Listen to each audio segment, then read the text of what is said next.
보면서 100점짜리 엄마는 못해줘도 늘 다정한 엄마가 되겠다는 다짐을 하는데요. 자식을 키우다 보면 저도 모르게 어릴 적 제가 못 받았던 사랑을 아이에게 주고 싶다는 생각이 들기 때문이죠. 부모 마음은 자식을 낳아봐서 키워봐야 안다는 말이 있지 않습니까? 처음 이혼을 결심하고 딸을 데리고 집을 나왔을 때 아무것도 모르고 저한테 의지하는 딸을 보면서 돌아가신 아버지 생각이 났어요. 제가 30살이 되던 해 암 투병을 하시다 먼저 떠나신 아버지는 그야말로 딸밖에 모르는 분이셨죠. 큰 오빠와 작은 오빠 사이에 끼어서 늘 구박만 받고 사는 저한테 아버지는 큰 등대 같던 분이었답니다. 늘 큰 잘못도 아닌 작은 잘못 때문에 늘 엄마한테 별 소리를 다 듣고 컸어요.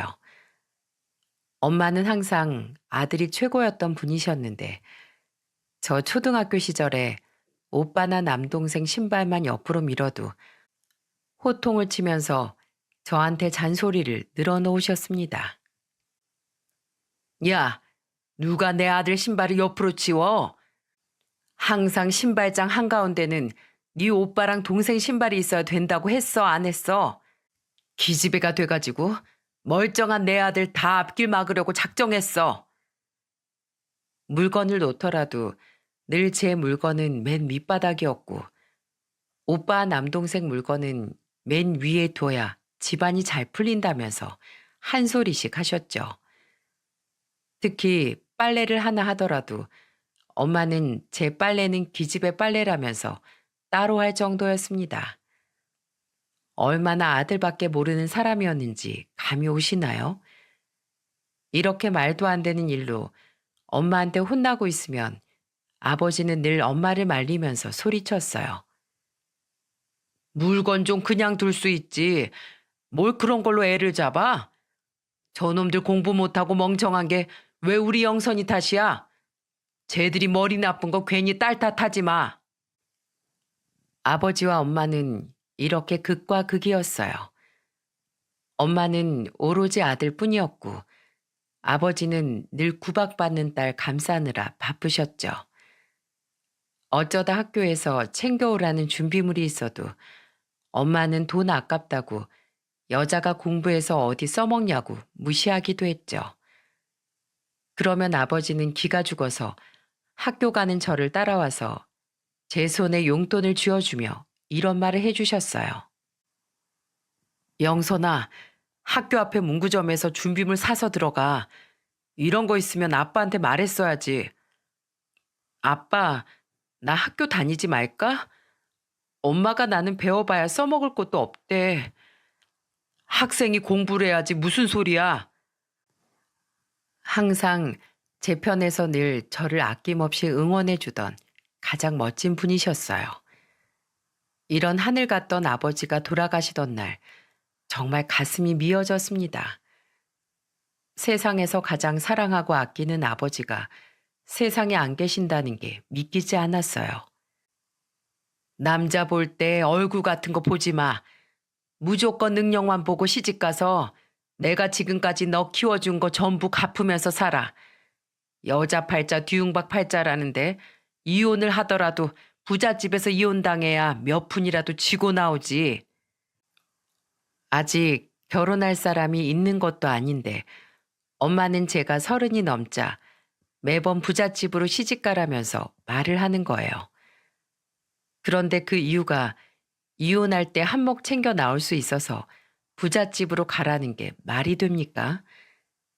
친엄마가 딸한테 이런 조언하는 거 주변에 우연이라도 본 적 있으신가요? 계모도 아니고 친엄마가 어떻게 딸한테 이런 말을 할 수 있는지 원망만 쌓여갔죠. 그런데 딸한테 이렇게 모진 말만 하고 두 아들만 챙기던 엄마는 오빠 결혼 후부터 진짜 난리도 아니었습니다. 세상에 딸 자식 둔 시어머니가 며느리한테 저렇게 할 수 있나 싶을 정도였어요. 큰오빠가 결혼하고 나서 새언니랑 처음 맞는 명절 때 엄마는 새언니가 차린 상을 보면서 새해부터 호통을 치며 말했죠.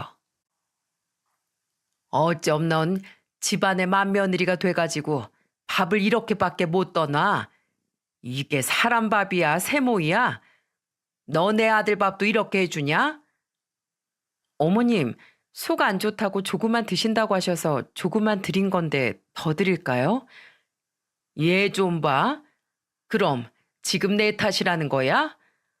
먹고 남기더라도 일단 상에 올리는 건 푸짐하게 차려야지. 내가 불시에 찾아가서 내 아들 밥상 어떻게 차리나 확인할 거야. 각오해. 속 안 좋다고 밥 생각 없다던 엄마는 새언니가 밥 조금 퍼줬다고 잔소리를 하고 있던 거예요. 그때 시집 오자마자 아무것도 모르고 엄마의 말도 안 되는 잔소리를 듣는 새언니를 보니까 제가 다 마음이 아팠습니다. 그래서 저는 그때마다 새언니를 위로하기도 하고 새언니 대신 엄마한테 큰 소리도 쳐봤어요. 하지만 제가 말린다고 말려질 엄마였겠습니까? 불시에 집에 찾아가겠다고 선전포고한 엄마는 정말로 오빠 집에 수시로 드나들기 시작한 거예요. 그리고는 매일같이 오빠가 뭘 먹는지, 영양제는 잘 챙겨주는지 확인을 해왔던 겁니다. 결국 참다 못한 새언니가 시댁까지 찾아와서 이혼하겠다면서 큰 소리를 치면서 말했죠. 저 이혼할게요. 저는 남편이랑 잘 살겠다고 결혼한 거지 어머님 아들 데려다가 키우려고 결혼한 게 아니에요. 그러니까 어머님 아들 데려가서 마저 더 키우세요. 저는 그때 엄마가 오빠 집에 수시로 드나들고 있었다는 말에 정말 깜짝 놀랐어요.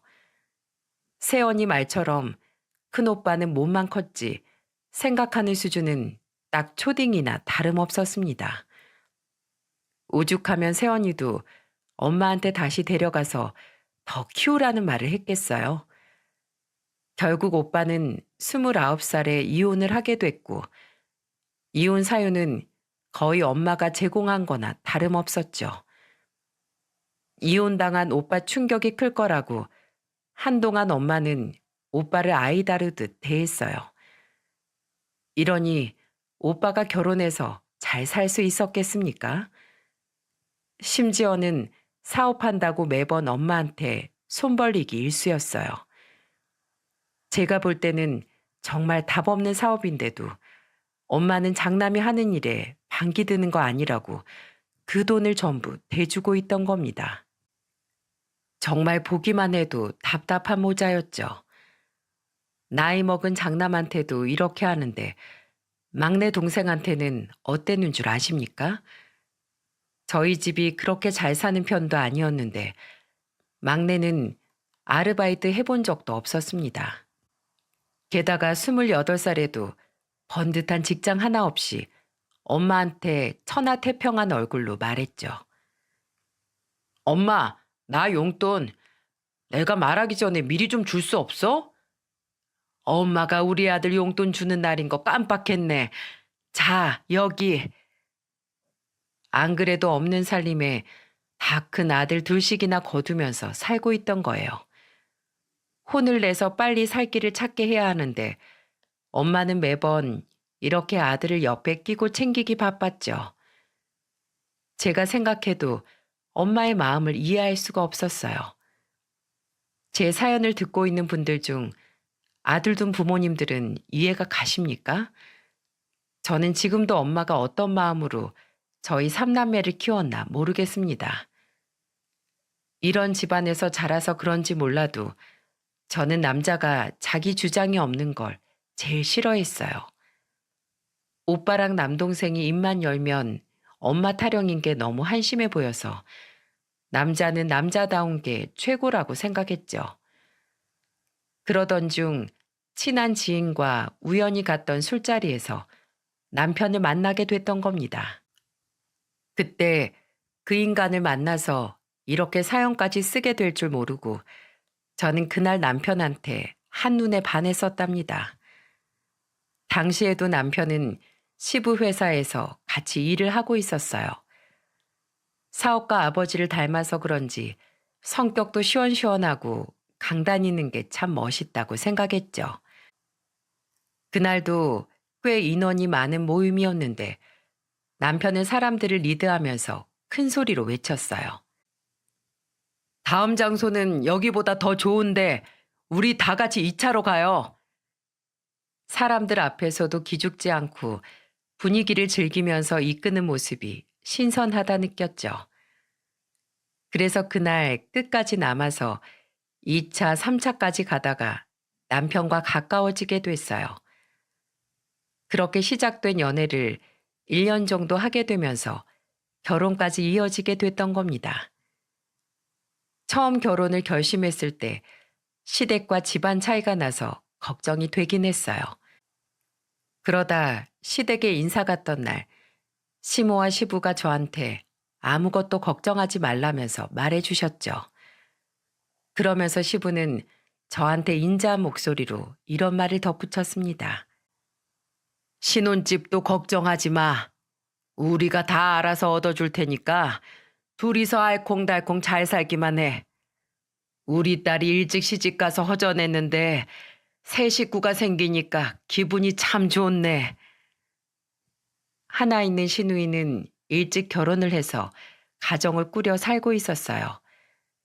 그래서 시부는 제가 더 딸 같은 마음이 들어서 이것저것 더 해주시려는 것 같았죠. 게다가 시부는 남편이 30이 넘어도 철없는 줄로만 알았는데 저와 연애하고부터 다른 사람 같아졌다면서 좋아했어요.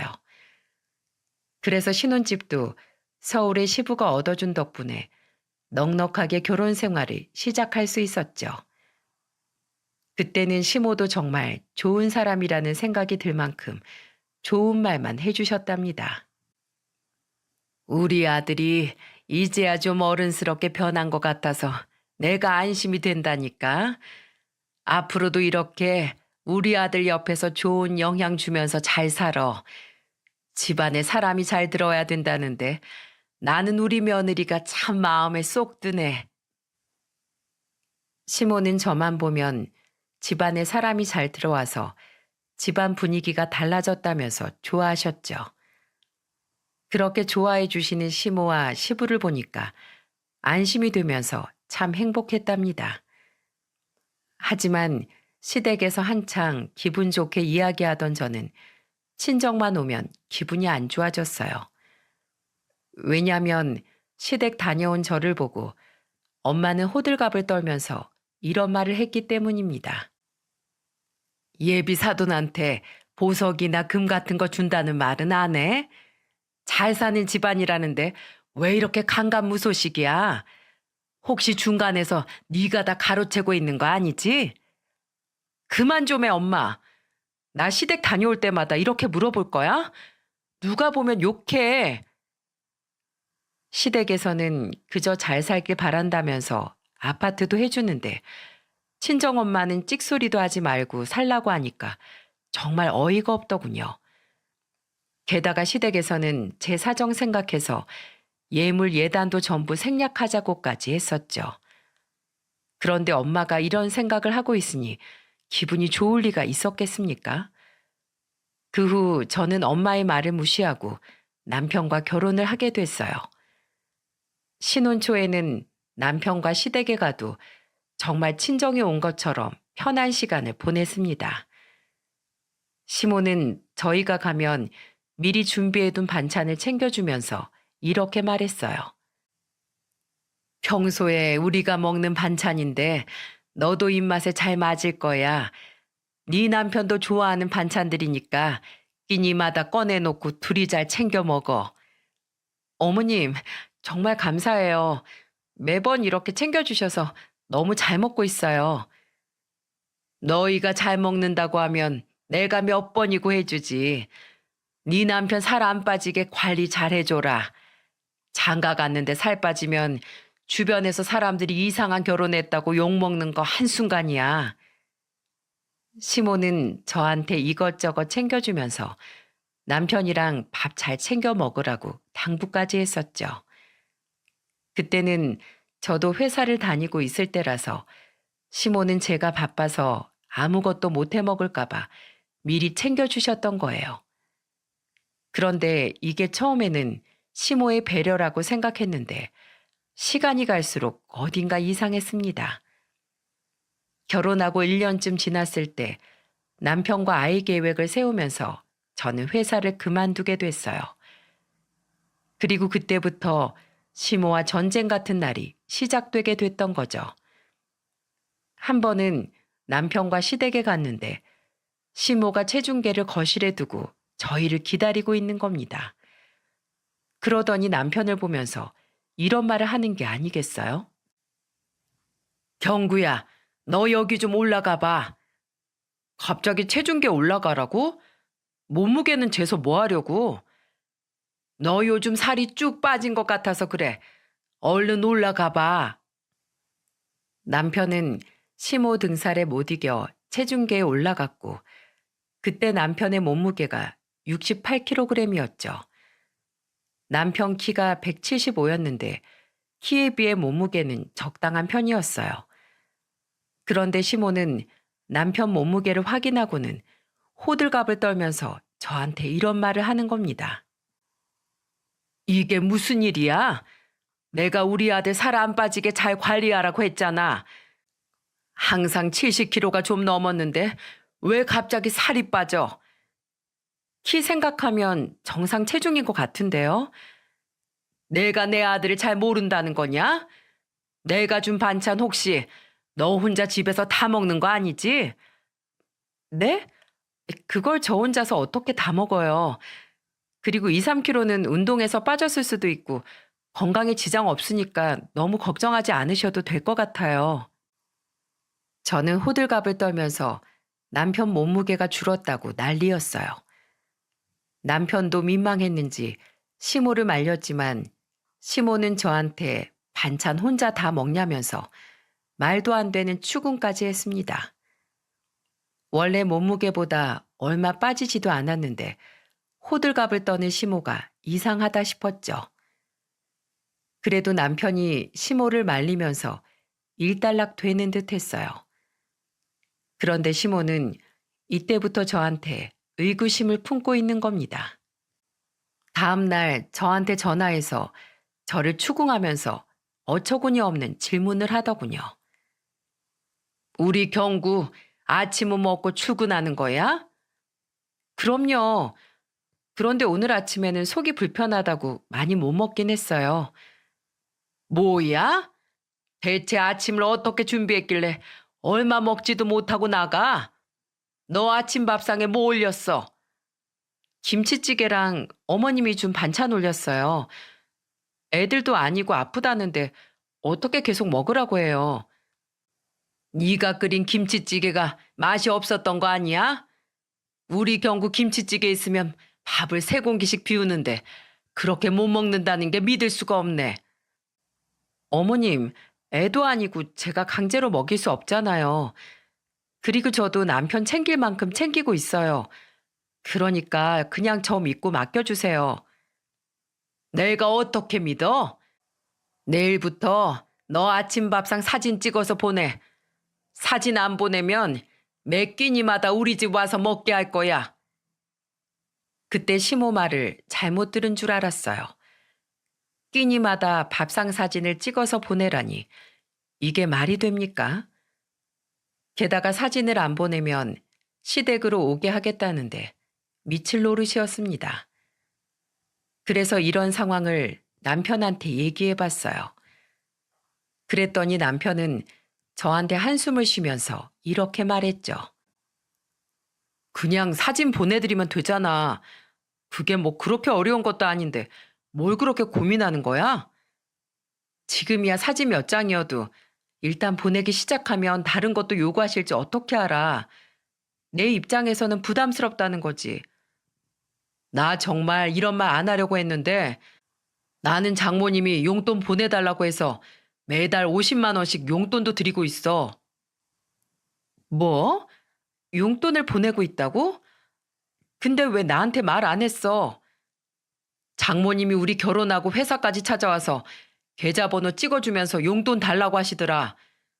우리 결혼도 했고 사위니까 그냥 드리고 있는데 당신은 뭐 그 사진이 그렇게 어려워? 나도 사위 노릇하고 있으니까 당신도 우리 엄마한테 딱 그것만 좀 해줘. 우리 엄마 내가 막내 아들이라 아껴서 그러시는 거야. 저는 친정엄마가 기어코 남편한테 용돈을 받고 있었다는 사실에 깜짝 놀랐어요. 그런데 그런 사실을 말도 안 하고 묵묵히 용돈을 보내고 있었다고 생각하니까 남편한테 미안하기도 했죠. 그래서 결국 저는 남편과 대화를 하다가 며느리 노릇한다 생각하고 밥상 사진을 시모한테 보내기로 한 거예요. 알고 보니까 남편이 친정엄마 용돈도 모자라 생신이며 명절에도 알아서 사위 노릇을 하고 있어서 제가 시모 제안을 거절할 수가 없었습니다. 그렇게 시모한테 남편이 먹었던 밥상 사진을 보내자 시모는 남편이 먹고 얼마나 남겼는지도 볼 수 있게 사진으로 보내라는 거예요. 이게 무슨 임금님 밥상 차리는 것도 아니고 제가 생각해도 어이가 없었죠.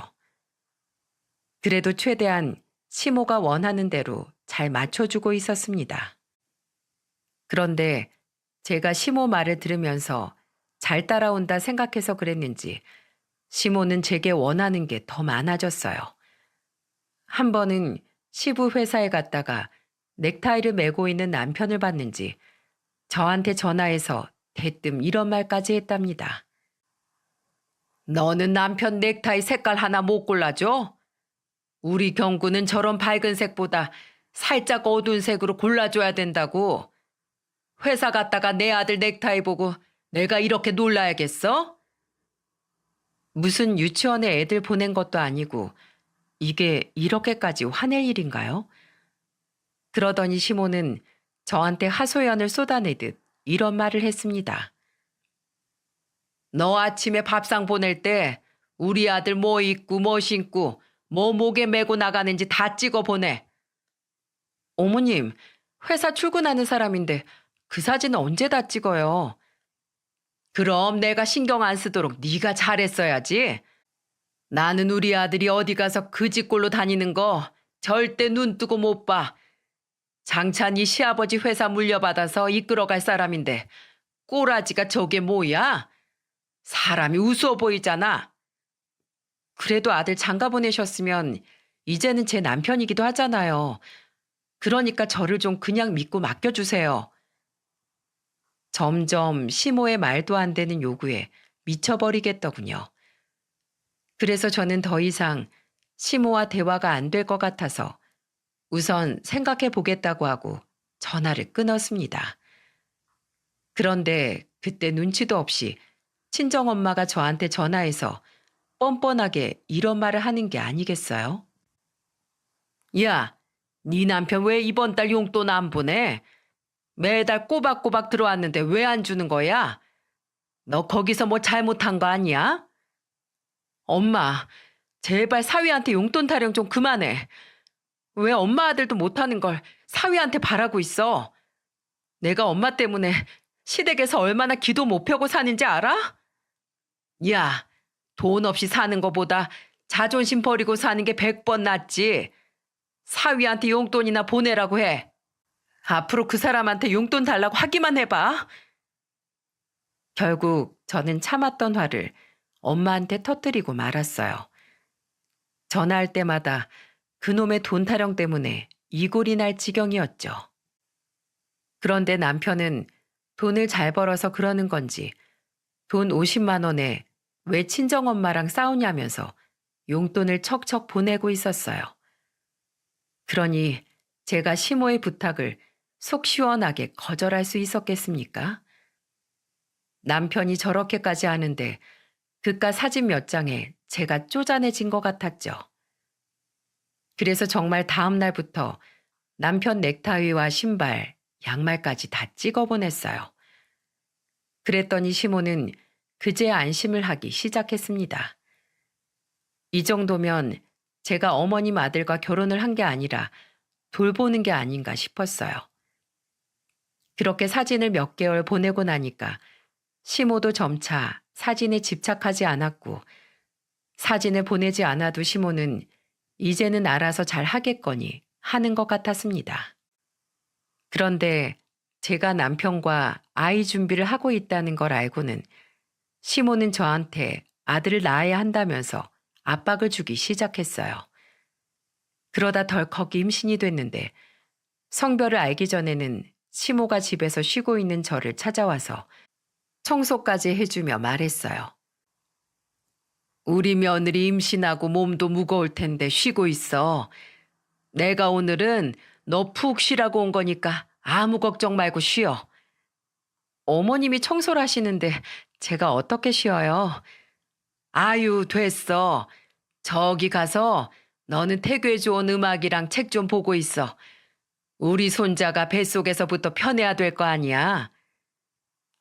아직 성별도 안 나왔는데 시모는 뱃속 아이가 손자라고 믿고 싶었는지 아예 손자라고 불렀어요.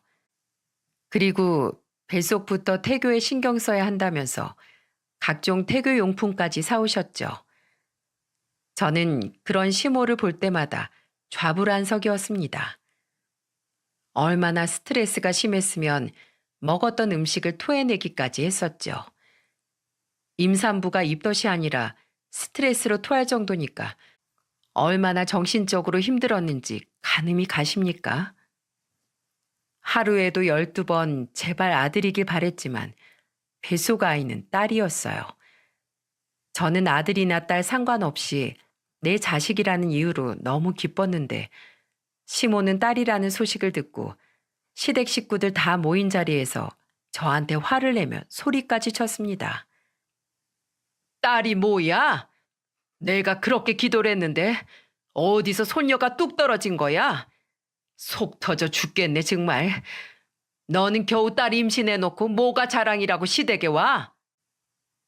시모가 저한테 딸 임신해놓고 뭐가 자랑이라고 시댁에 왔냐며 소리치자 시부가 시모를 말리면서 호통을 쳤어요. 당신, 임산부 앞에서 그게 무슨 막말이야?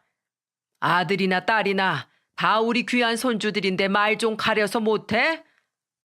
며느라, 네 시어머니 말 신경 쓰지 마. 나는 아들보다 딸이 더 좋다. 그러니까 몸조리 잘하고 산모가 건강해야 아이도 건강하지. 시부가 저한테 몸조리 잘하라며 말하자 옆에 있던 신우도 저를 위로하며 말했습니다. 옳게 우리 엄마 말은 한 귀로 듣고 흘려. 요즘은 아들보다 딸이 대세라잖아. 뭐야? 너는 내가 며느리한테 무시당하고 살았으면 좋겠어? 엄마가 먼저 말을 이상하게 했잖아. 언제까지 그렇게 아들, 딸 구분하면서 살 거야? 제발 그만 좀 해. 시모는 신우 말에 괜히 한마디 했다가 서로 얼굴만 붉히며 싸웠어요. 시모가 남편과 시누이를 차별하면서 키워서 시누이도 시모랑 사이가 좋지만은 않았습니다. 남편도 우리 딸 잘 키워보자면서 반기는데 오로지 어머님만 마음에 안 들어 하셨죠. 그 후 저는 시모 등살에도 예쁘고 건강한 딸을 낳았고 애지중지 잘 키우고 살았어요. 남편도 첫째 딸 예뻐 죽겠다면서 육아에도 적극적이었고요. 시모는 손녀가 태어나니까 더 이상 막말을 하지는 않으셨죠. 그렇게 시간이 어느 정도 흘렀을 때 제 모든 것이 변해 있었습니다. 처음에는 집안일도 잘 돕고 항상 집에 일찍 오던 남편이 변하기 시작한 건 딸아이가 2살이 됐을 무렵부터였어요.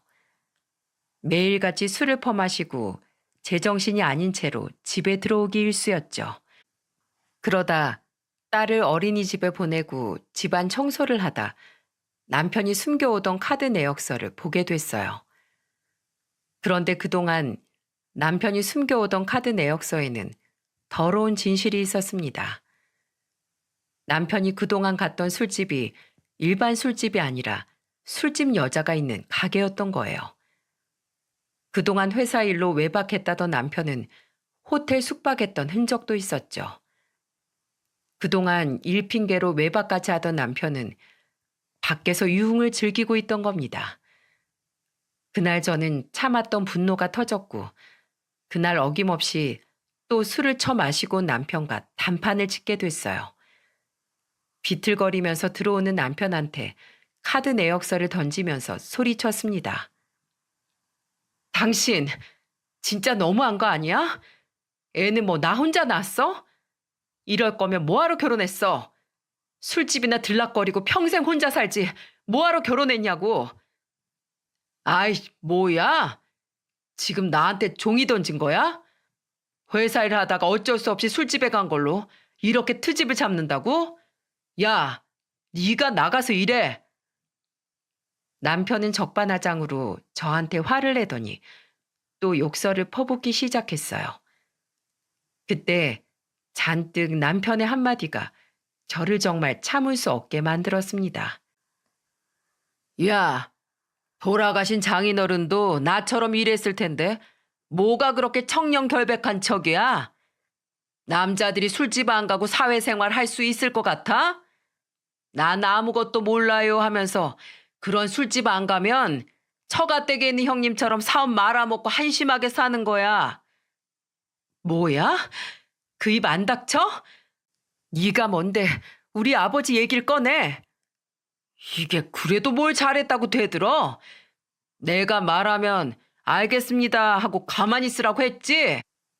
잔뜩 취한 목소리로 제 친정까지 무시하는 남편한테 큰 소리를 쳤더니 갑자기 분노하던 남편이 제 뺨을 내리치는 게 아니겠어요?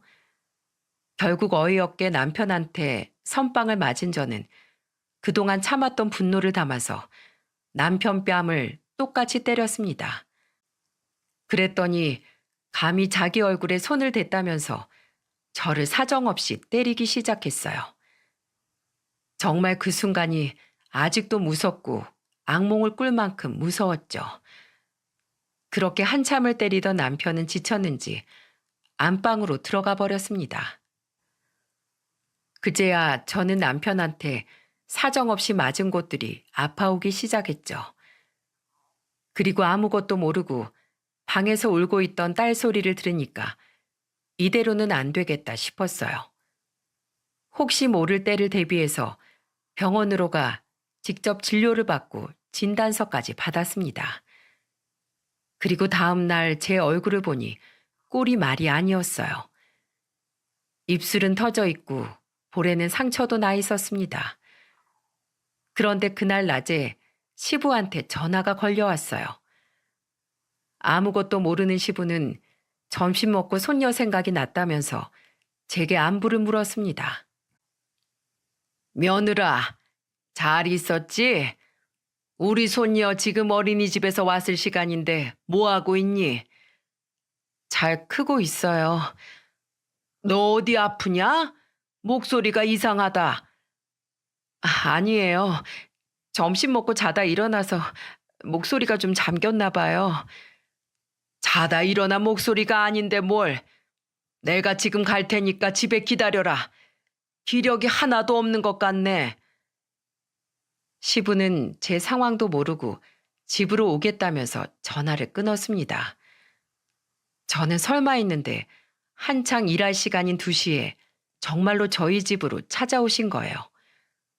그리고는 집에 오자마자 제 얼굴을 보고 깜짝 놀라서 소리치셨습니다. 너 얼굴이 왜 그래?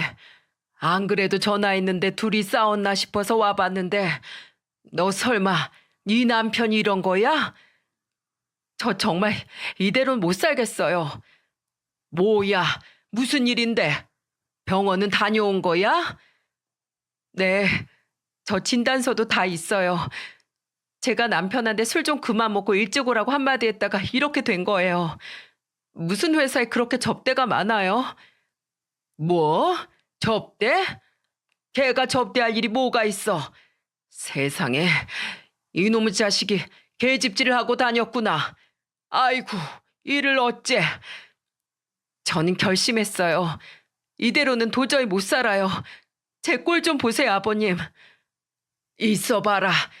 일단 나 좀 믿고 맡겨줘. 시부는 제가 이혼하겠다고 하자 자기를 믿고 맡겨보라면서 저를 진정시켰어요. 그렇게 말하고 집을 나간 시부는 한참 뒤에 저한테 전화를 해왔습니다. 그러면서 저에게 회사에서 있던 일을 말해주기 시작했어요. 내가 회사 가자마자 그놈의 자식 따로 불러서 얘기하려다가 너무 화가 나서 그 자리에서 주먹을 날렸어. 직원들 다 있는데 거기서 나도 아들놈 패고 싶지 않았는데 너무 화가 나서 그만 주먹부터 나갔어.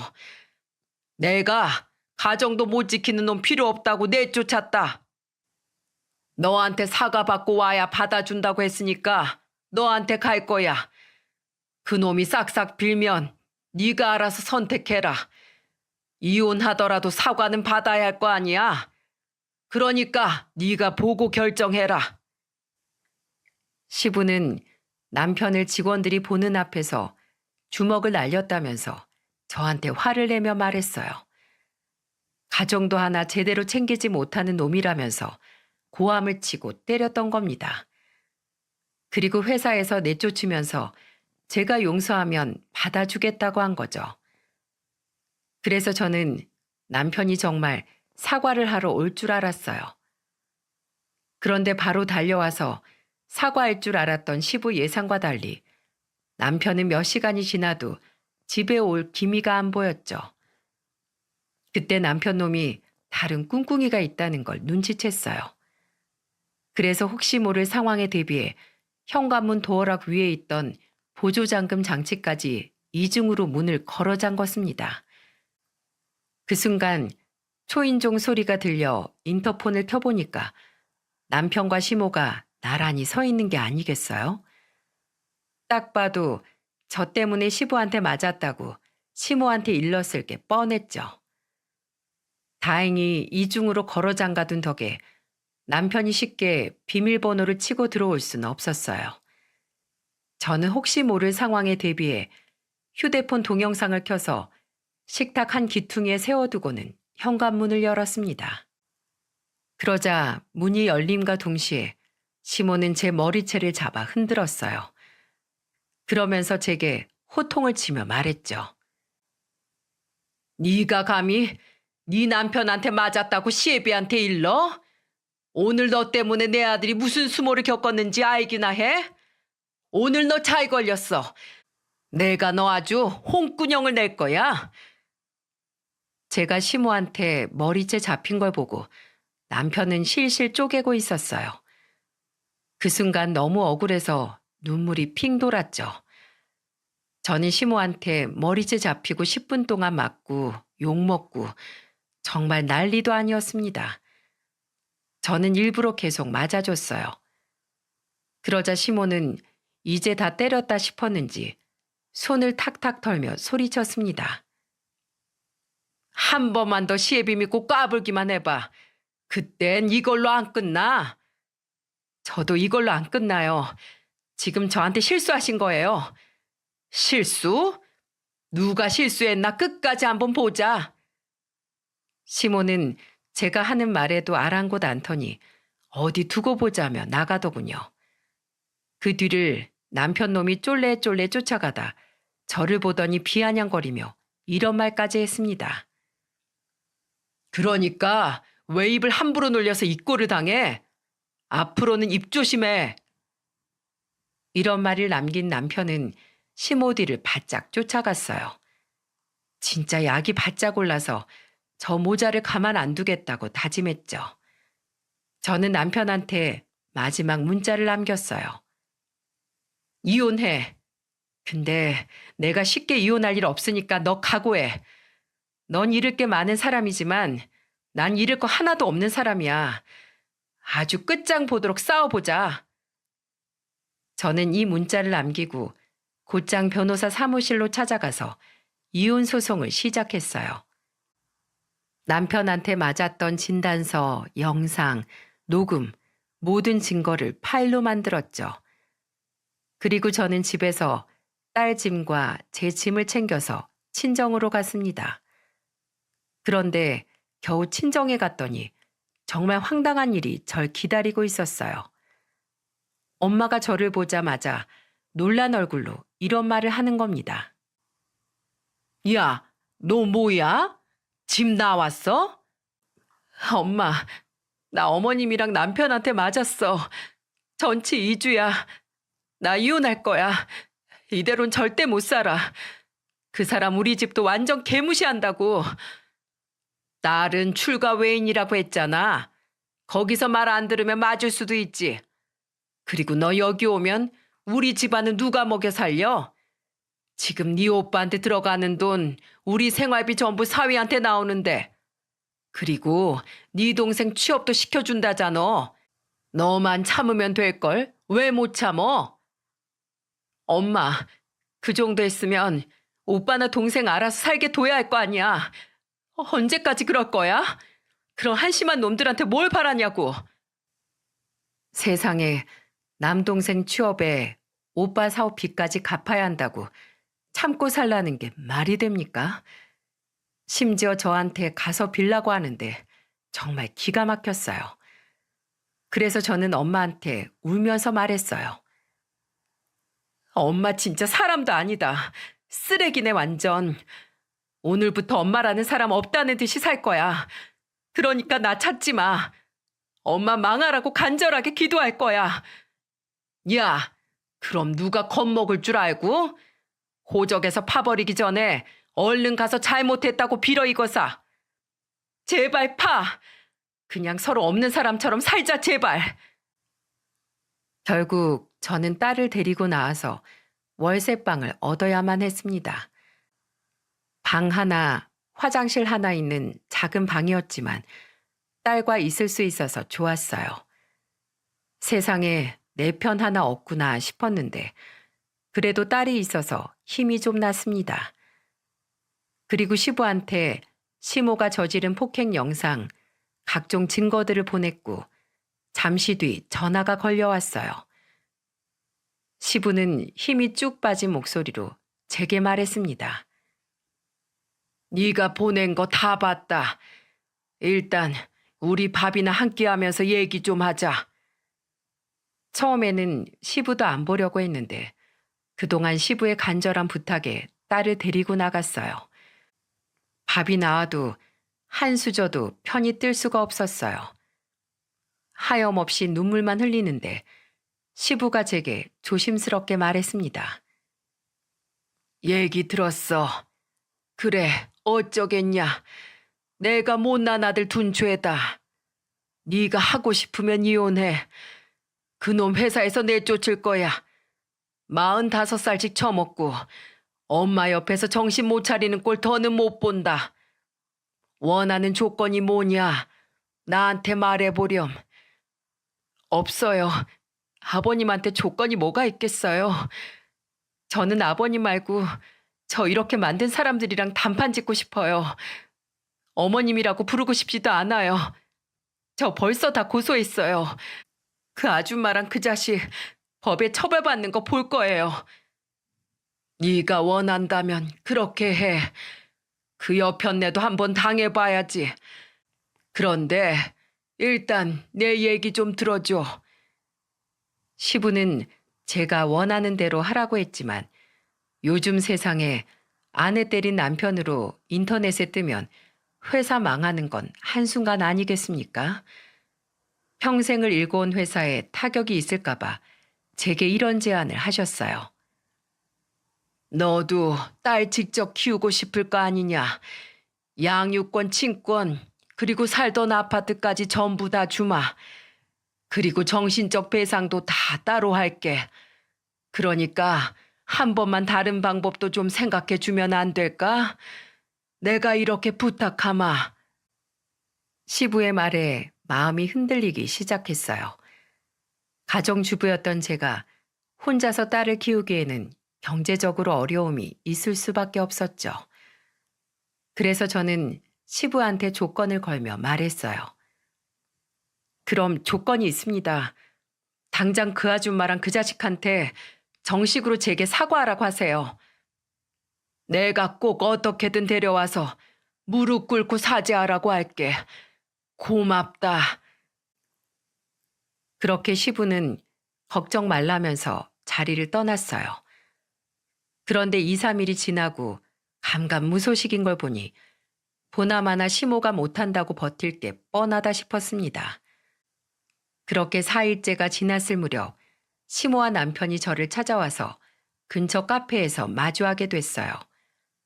그런데 시모가 눈이 밤탱이가 된 채 온 거 있죠?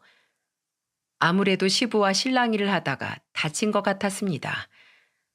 나중에 들어보니까 시부가 술을 마시고 회사 말아먹을 거냐고 시모와 말다툼을 하다 때렸다고 했죠. 결국 한 대 맞고 온 시모는 저를 보자 대충 사과를 하더군요. 미안하다. 진심으로 사과하는 거 맞아요? 그럼 꿇어요. 꼭 이렇게까지 해야겠어? 그럼 사과하지도 않을 사람 왜 보냈냐고 아버님한테 다시 전화할게요. 딱 보니까 아버님한테 한 대 맞고 억지로 온 것 같은데 맞아보니까 어때요? 기분 더럽죠? 그 눈을 보니까 제 속이 다 시원하네요. 나머지 눈도 밤탱이 되기 싫으시면 지금 꿇어요. 꿇어? 이게 진짜? 그러자 옆에 있던 남편은 또 난동 피려는 시모를 말리면서 말했어요. 엄마, 그냥 좀 꿇자. 이러다 나 정말 쫓겨나. 내가 살다 며느리한테 무릎을 꿇게 생겼네. 결국 시모는 제 앞에 무릎을 꿇고 사죄했습니다. 남편도 옆에서 사과를 하면서 제게 이런 말을 했어요. 미안해. 내가 정말 생각이 짧았어. 시모는 그런 남편을 보더니 같이 고개를 숙였습니다. 그런 두 사람을 보며 저는 당당하게 말했어요. 어떠세요? 사람 못 살게 굴고 괴롭힐 때는 이런 상황 올 줄 몰랐죠? 사람 일 이렇게 한치 앞을 모르는 건데 제발 착하게 좀 사세요. 그동안 가족이라고 같이 산 세월이 수치스러워요. 저는 무릎을 꿇고 고개까지 숙인 두 사람을 두고 나왔어요. 시부는 회사를 지키기 위해 저를 설득했겠지만 시모와 아들한테도 질렸던 것 같았죠. 그래서 저는 그날 사과를 받고 시부와 긴 통화를 하고 고소를 취하했습니다. 제 딸을 위해서는 어쩔 수 없는 선택이었죠. 양육권, 친권, 아파트의 위자료, 정신적 피해 보상까지 전부 받고 딸과 같이 살 생각이었거든요. 시부는 앞으로 더 엮이지 않게 하겠다고 약속까지 해주셨습니다. 그렇게 시댁과 질긴 악연을 끊었는데 이제는 친정에서 난리예요. 큰오빠가 집을 담보로 사고를 쳐서 엄마가 길거리에 나앉게 생겼다고 제게 전화를 해서 울먹이더군요. 1억만 있으면 급한 불 끄는데 우리 좀 제발 살려줘. 누구세요? 저 아세요?